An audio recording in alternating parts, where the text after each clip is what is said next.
Hello, everyone. Welcome to Backyard Musings, broadcasting live from Apple Valley. I'm Steve. I'm Scott. Thank you for joining us today. We told you that we were going to report on the EPA's trying to get the money out the door.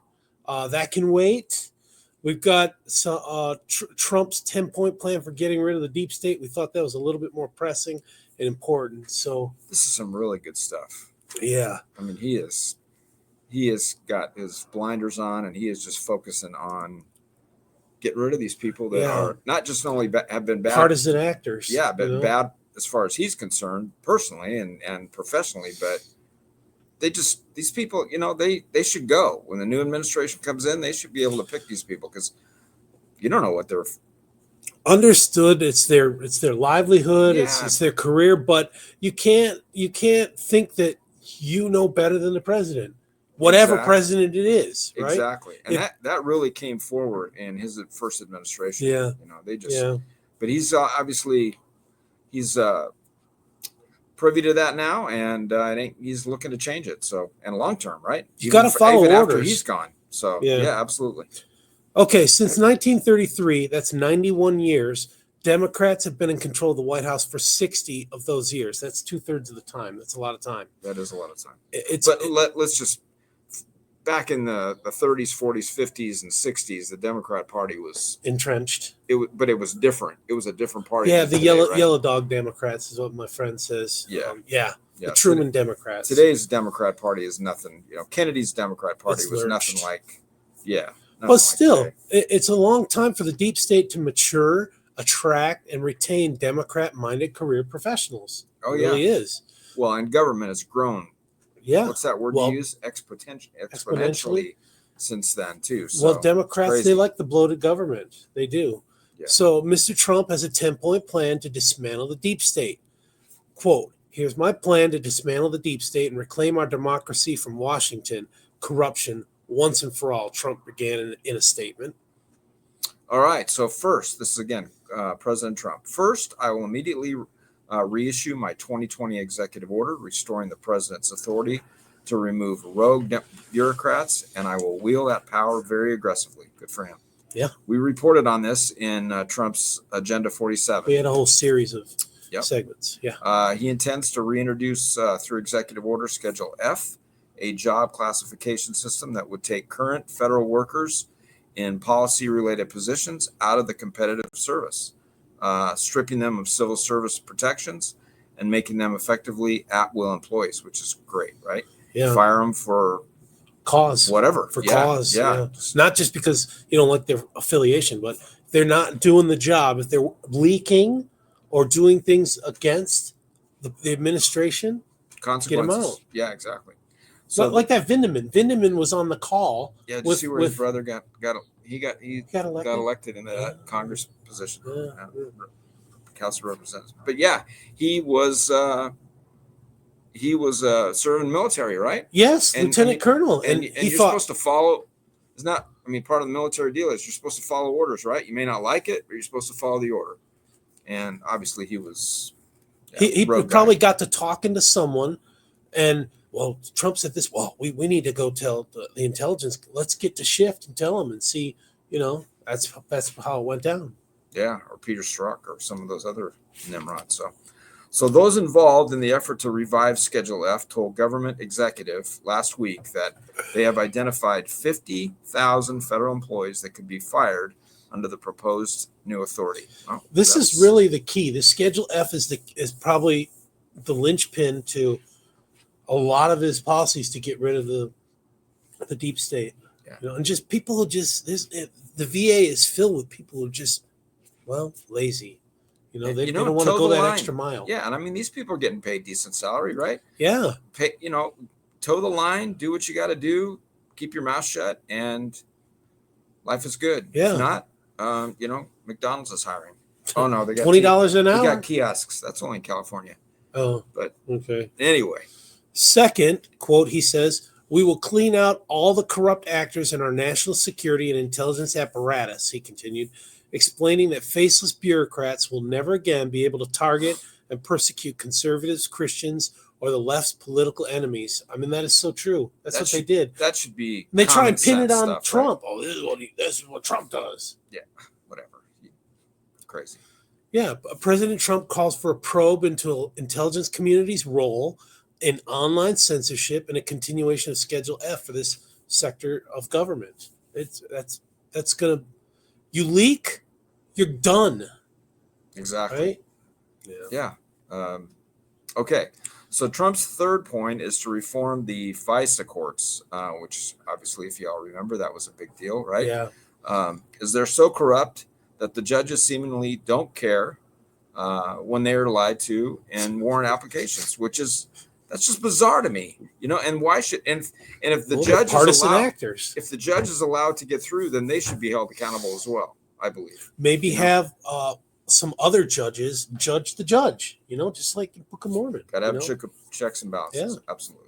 Okay, so number 1, warrant requirement. Some proposals suggest instituting a warrant requirement for surveillance activities under Section 702 of FISA to protect America's Fourth Amendment rights. I thought that was already there. You think it would be? Warrant. You think it would have been? I thought. I don't know. Crazy. Number 2, special advocates. Establishing special advocates or friends of the court. Amicus curiae. Is that how you pronounce that? Yeah, that's good Latin. Yeah, I guess. Yeah, I didn't realize that. It looks like you're shivering. Scottish Latin. It's kind of cold this morning. To represent privacy and civil liberties interests during FISA court proceedings. Number 3, transparency. We like transparency, requiring the disclosure of redacted or summarized versions of court rulings to increase transparency and public understanding of the court's decisions. If you're bringing something to a court, why would you redact? Well, I would say to the judge, if I were the judge, I'd say unredact that and let me look at it. I'm the judge. I don't like the redact stuff. I mean, I want to see it. Methods and procedures, Your Honor. I don't care. Yeah, whatever. So, all right, number 4, en banc hearings. En banc hearings. Yeah, that's important. Mandating that the FISA court sit en banc while all judges in certain cases with all judges. Oh, I'm sorry, with all judges in certain cases to ensure a broader range of judicial perspectives. Right. So you get en banc, all of them are there rather than just 2 or 3. If there's a 6 bank, judge or 7, get all of them there. Yeah. Yeah. Let them fight it out. Right. Well, different perspectives. Yeah. Hopefully they all instead of a 2-to-1, it might be 5-3 or 5-4. Okay. Number 5, accountability measures. Implementing stricter accountability measures for non-compliance, including holding FBI executive leaders accountable for FISA violations. Yeah, where's the accountability? I like that. I mean, I'm sure Director Wray is probably polishing up his resume. Don't you think? Trump's not a big fan of his, and I don't think he's a big fan of Trump. So. Shersty was just watching, and I got captivated into it, the Martha Stewart documentary, and Comer was the one who brought charges against Martha, not for lying. All I could show was lying to the FBI. They couldn't show that she was insider trading. You talking about Comey? Comey, yeah, I said Comer. Oh my gosh. Yeah. I said Valentine yesterday. That. Oh my gosh. Yeah, those guys were again 2 guys that they've got an agenda. Yeah. They couldn't pin it on her, so they said, okay, lying. We'll give you 18 months or whatever. It's ridiculous. Yeah. Okay. Go ahead. Did we read that? No, go ahead. Yeah, okay. 4th, this is what Mr. Trump says, to expose the hoaxes and abuses of power that have been tearing our country apart. And we've started that with the weaponization of government, the investigations into that, right? Trump said, noting that he'll do this by establishing a real Truth and Reconciliation Commission, that will declassify and publish all documents on deep state spying, censorship, and corruption. That's got to have a lot of people just squirming in their chairs, right? Right, yeah. This is patterned after a court-like restorative justice body assembled in South Africa in 1996 after the end of apartheid. The Truth and Reconciliation Commission was authorized by Nelson Mandela and chaired by Desmond Tutu. The commission invited witnesses who were identified as victims of gross human rights violations to give statements about their experiences and selected some for public hearings.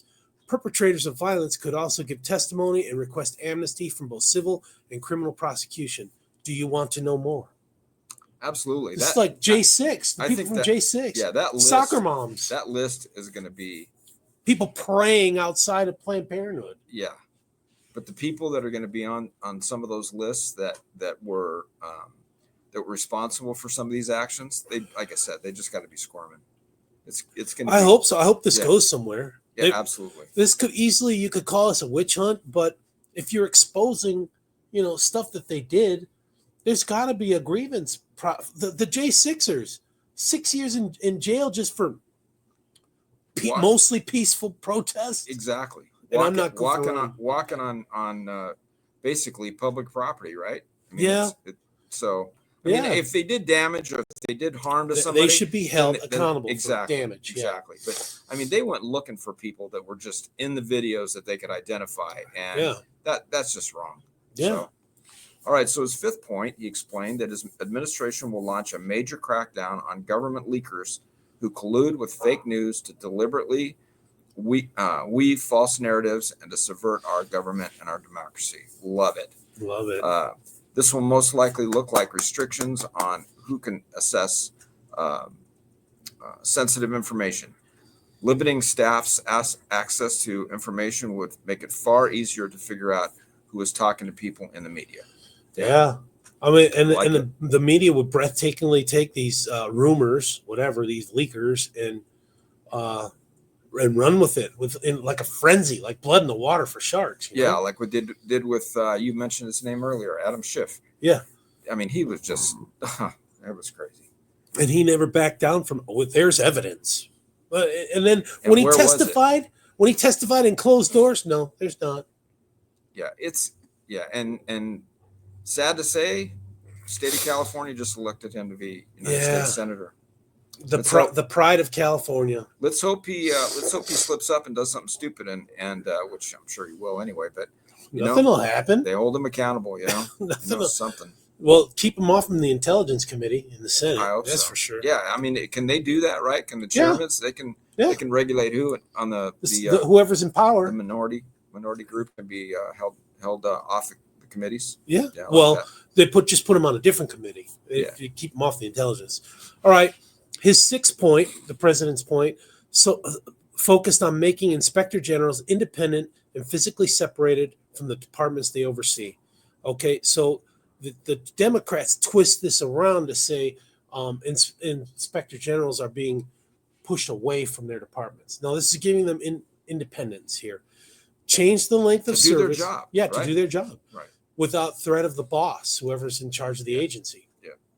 Change the length of service from an indefinite term to a renewable one that spans administrations. I like that too. While only allowing removal for cause such as inefficiency, neglect of duty, or malfeasance in office. Senator Murphy recently introduced a bill embracing these concepts. I like it. Update the Federal Vacancies Reform Act to ensure the independence of IG offices when an IG position becomes vacant. For example, Congress should require that only the deputy IG, a senior official from that IG office, or a senior officer within the broader IG community can become the acting IG when a position opens. I like it. Yep. Makes sense. Use its financial power to ensure IGs have access to agency records and can conduct independent, nonpartisan audits and investigations. For example, when the Department of Commerce restricted IG access to records in the previous administration, the Senate successfully compelled the agency to reverse course by threatening to halt funding for its general counsel. Congress similarly could withhold appropriations if an agency lacks a qualified and either nominated acting or confirmed IG to carry out investigations. I mean, yeah, common sense would tell you we wouldn't even have to have that, right? IG walks in the door, they say they want something, you give it to them. You give it to them. I mean, it's not like the Gestapo. Yeah, they're just doing their job to ensure checks and balances within the organization. Right, and again, these organizations work for we the people, right? So they should be held accountable to whatever they do. There should be more auditing, more held accountability. If you've got a legit grievance that you need to bring to the IG, then you should be able to bring it to the IG and not have the IG say, oh, no, I'm a Democrat, so I'm not going to listen to that. Or I'm a Republican. I'm not going to listen to that. Right. And what do they call that? The whistleblower status, Yeah, right? When you yeah. have to do that, that shouldn't Yeah. be it should be a clean run, but again, there's a lot of corruption. It brings lot of it garbage. tries to eliminate the fiefdoms. Yeah. Yeah. All right, seventh, I will ask Congress to establish an independent auditing system to continually monitor our intelligence agencies to ensure that they are not spying on our citizens or running disinformation campaigns against the American people, he continued. Unmasking. Yep. Yeah. To find out who it is in order to, Again, that really came out in his administration, right? Lots of, even before, they were spying on his campaign. Yeah, well, that was Susan Rice is the one that her and Obama had that meeting. They opened it up to all the intelligence agencies and a lot of unmasking requests the days before they left office. Yeah. So, go ahead. Trump also hit on moving parts of the sprawling federal bureaucracy to new locations outside of Washington Swamp. In his 8th point, President-elect Donald Trump has announced plans to relocate a significant number of federal employees and agencies outside of Washington, D.C. This move aims to decentralize the federal bureaucracy and bring government positions closer to other parts of the country. Trump envisions relocating as many as 100,000 government positions to areas filled with patriots who love America. During his first term, Trump relocated several agencies, including the Bureau of Land Management headquarters to Grand Junction, Colorado. Land Management, Colorado, yeah, or Wyoming. Right in the middle of the country. Or Montana, yeah. This move impacted thousands of employees, with many choosing not to relocate. Okay. Yeah, the swamp.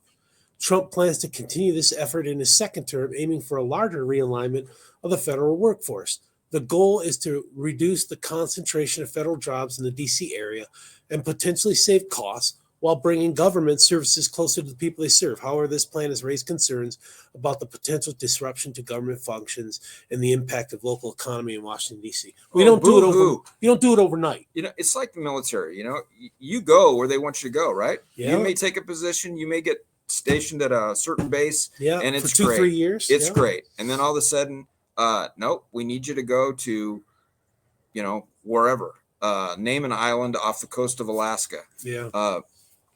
You're going, right? Yeah. I mean, you signed the dotted line, and that's kind of what these people did. So, if they don't like it. But we're not talking about moving them. Just get it out of Washington, where it makes sense. Absolutely. Department of Transportation. What's the transportation hub of Michigan? Put the Department of Defense to Michigan. That's where all the motor city, right? Yeah. Well, and anyways, I'm just saying. And Maryland and Virginia, right, are probably, is it Virginia that borders Washington, or Washington D.C. borders Virginia? NASA is in Texas, so right. Yeah. But I mean, why not have this thing spread around a little bit? So, all right, so banning federal bureaucrats from taking jobs at the companies they deal with and that they regulate in this 9th point. This would most likely be accomplished through an amendment discussed in point 10. Keep going. In his last point, Trump explained that he plans on pushing a constitutional amendment to impose term limits on members of Congress. Yeah, so you can knock 2 of those at the same time, but an amendment is tough to get through. Democrats probably don't want that. Right. But term limits, we've been talking about that for the longest time. These guys make a lot of money once they get to Washington. I mean, look at just the who's who. And then after they leave Washington. Exactly. With the lobbyists, they just go to the companies they're, lobbyists, giving them money. Speaking, engagements that pay them hundreds of thousands of dollars. It's a pit. Cold, it's a deep state. It is. It's cold. It's cold this morning. I'm got my bear jacket on. I have to get a jacket tomorrow. Anyway. All right, folks. Yeah, this has been a good one. Thanks for the airing of grievances. Thus starts our Festivus season, the airing of grievances. Yeah, and then we got the latest I want to say about Ramaswamy and Musk being in charge of that, put in charge of a new department that's going to be cut the fraud, waste, and abuse. Yeah, that means I didn't know that Vivek was going in there. We're not going to be able to talk about the Festivus. Yeah, it's going to go away. Well, Rand Paul, he'll probably still do his reports, so we can report on that. I hope so maybe all 3 work. But I didn't know Vivek was going into there. Yeah, that's Ramaswamy awesome. And Musk are talked about running that department. Yeah, that's great. Government efficiency. Hope something comes up for Tulsi. I love Tulsi, man. Maybe put her VA director in charge of the VA. That'd be awesome. Yeah. She wouldn't have to retire. How about FBI? FBI director. Yeah. Yeah. Yeah. I'm not a big fan of Director Ray. So anyway. Okay, folks. Thanks for joining us on this chilly morning. We hope that you are warm Take wherever care. you are. Yeah, take care, everyone. Thanks.